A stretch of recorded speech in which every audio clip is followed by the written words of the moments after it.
পাবনা ৩ আসন চাটমোহর, ভাঙ্গুড়া, ফরিদপুর নিয়ে গঠিত এই চলনবিল অঞ্চলের এই আসনে প্রার্থী করা হয়েছে কেন্দ্রীয় কৃষক দল সভাপতি হাসান জাফর তুহিনকে। তবে তিনি পাবনার সুজানগর উপজেলার বাসিন্দা এবং সেই অঞ্চলের মানুষ এবং পাবনা ২ আসনের আসলে প্রার্থী ছিলেন।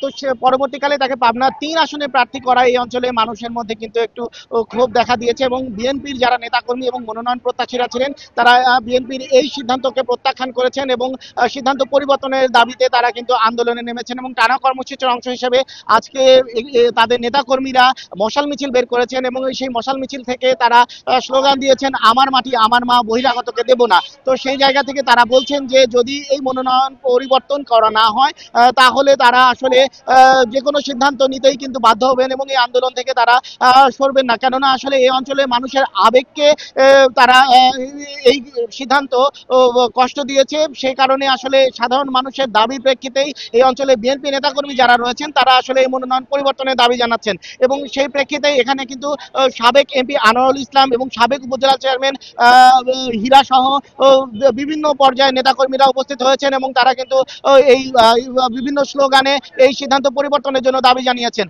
তো সব মিলে আসলে টানা কয়েকদিন ধরে আন্দোলন চলছে এবং এই অঞ্চলের যারা নেতাকর্মীরা রয়েছেন একটি বড় অংশ কিন্তু আসলে এই পরিবর্তনের জন্য দাবি জানিয়েছেন। এই ছিল আমার কাছে পাবনা ৩ আসনের বিএনপি মনোনয়ন নিয়ে আন্দোলন কর্মসূচির সর্বশেষ খবর।